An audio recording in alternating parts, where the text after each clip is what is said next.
uang ada kasus.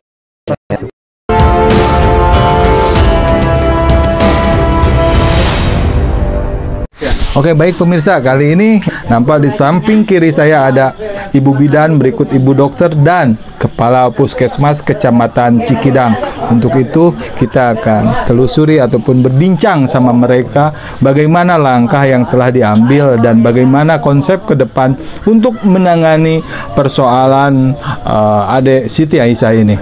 Ibu, kalau dengan kondisi hari ini yang Ibu barusan setelah cek, kira-kira ini adik kita ini, Siti ini, harapan untuk sembuhnya ini berapa persen, Bu?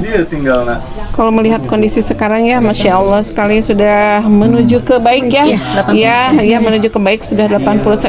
Ini apa ya, mungkin diserahkan lagi ke keluarga. Kalau kita kan sudah optimal, Insya Allah kedepannya juga kita setiap minggu ya kita melakukan kontrol baik oleh bidan, perawat maupun dokternya juga gitu. Tapi ini tergantung keluarganya juga. Ya, kalau misalnya keluarganya leluasa memberikan keluasan kepada kami, sok Bu, Pak, perawat gitu ya. Insya Allah kita akan optimis ya untuk kesembuhan ya. Dan tentunya mungkin bukan dari bukan fisiknya aja, psikis juga harus dukungan gitu dari keluarga. Intinya kita kembalikan lagi sih ke keluarga. Kalau kan sudah, Insya Allah akan memberikan yang terbaik lah buat Siti ini gitu. Bukan buat Siti saja sih, semua warga masyarakat Cikidang ya. Terus himbauan untuk masyarakat sendiri gitu. Terhadap keluarganya yang mendapatkan hal serupa seperti ini, untuk melakukan apa gitu? Apakah harus menginformasikan langsung kepada ibu atau ke siapa gitu? Teknisnya seperti apa? Alurnya mungkin ya siap. Dengan adanya viral yang raya itu ya, sehingga secara mungkin tugas kita gitu ya, kemudian mencari-cari gitu ya, takutnya memang ada yang tidak tersentuh gitu ya. Tetapi alhamdulillah kita semua sudah maksimal ya di bidan desa, pembina desa sudah maksimal memberikan pelayanan dan semuanya datanya kita sudah ada gitu ya, sudah melalui proses dengan kita, sudah terpapar dengan kesehatannya. Ini mungkin dibalik lagi ke keluarga, tinggal bagaimana keluarga menghadapi si pasien tersebut gitu kan. Apakah mereka juga mau gitu sama-sama untuk menuju ke sehat atau biarinlah gitu, ada yang gitu kan.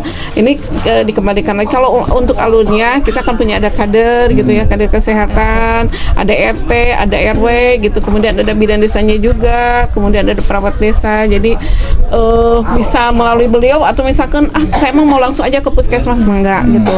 Kita juga ada layanan 24 jam UGD, kemudian ada ponet juga 24 jam. Jadi terbuka lah untuk masyarakat, terutama masyarakat Cikidang gitu.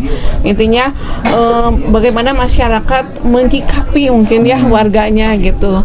Kalau misalnya sekarang warganya udah siap nih, ternyata RT/RW-nya tidak mendukung, ya bagaimana lagi. Tapi alhamdulillah sih untuk Kecamatan Cikidang semua aparat desa dan Porkopimcam juga mendukung gitu ya. Baik, kalau untuk Ibu Bidan, Ibu Bidan kan yang paling bersentuhan langsung nih. Iya. Ini terus-terusan dari awal. Ibu sendiri khususnya ke rumah ini ke Siti Aisyah dalam 1 bulan berapa kali? Atau seminggu sekali. Seminggu sekali. Ya, kemarin juga waktu hari Selasa ya. Kesini, sama dokter kesini. Dan sekarang kesini lagi kita kan pasti sebelum kesini bilang dulu ke Pak RT ya. Pak RT saya akan ke rumahnya kunjungan, apa yang harus dibutuhkan, kayak kemarin kekurangan kasa, kekurangan plester, terus kita ambil kasih vitamin karena kan berat badannya dia drastis turun. Hari ini itu turun. Iya, turun semenjak pulang dari Bandung di Hasan Sadikin. Kan biasanya waktu di Hasan Sadikin dia badannya ngisi gitu ya. Mungkin karena terperhatikan di sini kan karena sama neneknya mungkin ya gizinya kurang. Makanya kan kemarin juga ada sedikit bantuan dikasih buat Siti Aisyahnya. Mungkin untuk kedepannya insya Allah saya semaksimal mungkin berarti ya untuk bisa ke Siti Aisyah kesini sini untuk ganti perban. Kan saya juga tidak tahu keadaannya kalau tidak dikasih tahu sama dari orang tua, keluarga, sama ke Pak iya. RT atau ke Ibu Kader. Kalau misalkan kan kita baru misalkan hari Senin ke sana, terus hari Selasa atau hari Rabunya ada apa-apa, kalau kita saya dikasih sebagai tahu. bidan desa kalau nggak dikasih tahu sama RT sama Ibu Kader, saya kan nggak bakalan tahu kejadian di warga itu gitu. Karena memang jangkauan. Jangkauan. Saya itu di sini 13 posyandu sama sendiri. 14 sama ini. Awalnya ini tuh masuknya ke yang Prabon.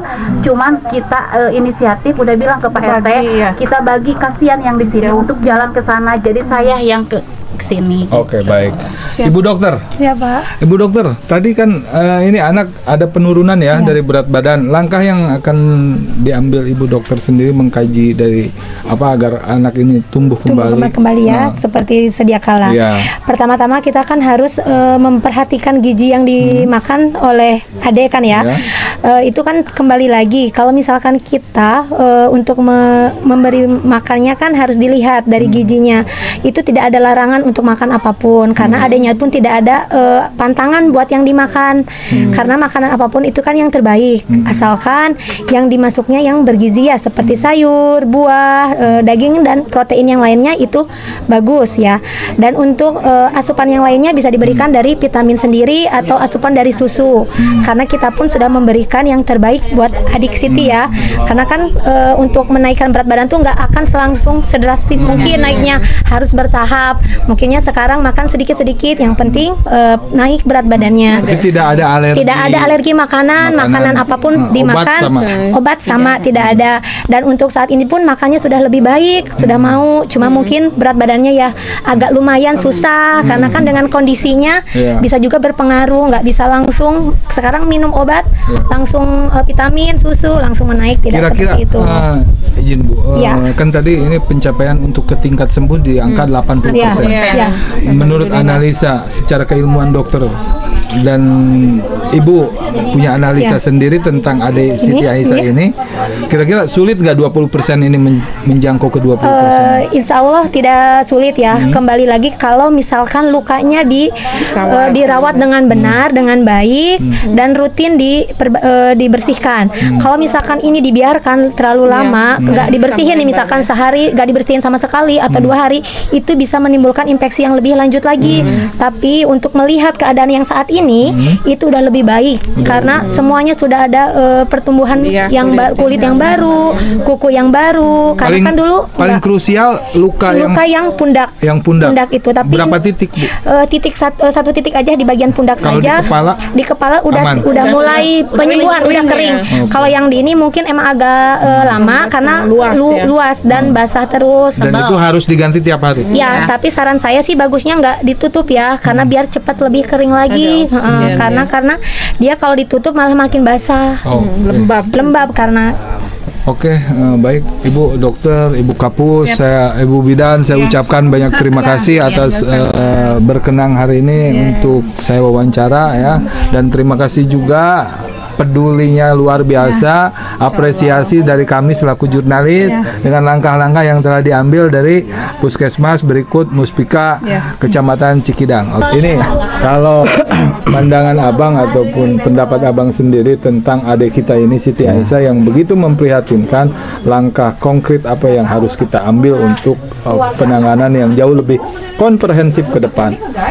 Untuk langkah kita yang selama ini udah berjalan ya, untuk lebih baik lagi ke depan, tinggal secara rutin yang selama ini rutin berobat jalan ke Rumah Sakit Hasan Sadikin sebulan sekali ya, mungkin itu yang sekarang kita jalankan. Baik itu dari para kader posyandu ataupun bidan bersama-sama saya setiap minggunya setiap ada posyandu di wilayah khususnya Niken Kecamatan Kampung Niklasari ini ya, saya bersama-sama mengontrol, mengawasi perjalanan kesehatan Aisyah. Itu yang selama ini kita laksanakan. Berarti Abang tahu ya dari proses keberlangsungan penanganan Siti Aisyah ini, berarti Abang tahu ya? Siap, sangat tahu sekali. Harapan Abang Seperti apa yang harus Abang sampaikan atau berikan edukasi terhadap masyarakat luas umumnya di Kecamatan Cikidang, khususnya di Desa Cikidang itu sendiri, agar tidak ditemukan adik-adik kita yang seperti ini dengan penyakit-penyakit yang lain? Harapan saya jangan sampai terjadi lagi seperti diagnosa yang dialami oleh Aisyah, ya, penyakit autoimun, ya bahasa istilahnya kekurangan imun lah, jangan sampai terjadi di wilayah khususnya Kecamatan Cikidang. Himbauan kepada masyarakat, yang pertama jagalah kebersihan, ya, yang itu paling utama. Kedua, faktor makanan juga. Ketiga, faktor mengurus anak, ya, ini kan kebetulan Aisyah ini ya, tinggal sama nenek kakeknya. Untuk orang tua Aisyah sendiri kerja di luar kota, mungkin kurangnya perawatan ataupun gizi, asupan gizi itu salah satu penyebab kekurangnya gizi itu kan istilahnya. Itu saja yang saya sampaikan. Mudah-mudahan ini yang terakhir penyakit autoimun yang ada di wilayah Cikidang untuk depannya, supaya tidak ada lagi. Kita mari sama-sama mencegah hal itu sama jangan terjadi. Itu aja mungkin. Oke, baik pemirsa, demikian penyampaian yang disampaikan Bapak Budi selaku Babinsa di Desa Cikidang ini. Begitu saya sampaikan, saya ucapkan banyak terima kasih dan assalamualaikum warahmatullahi wabarakatuh. Waalaikumsalam.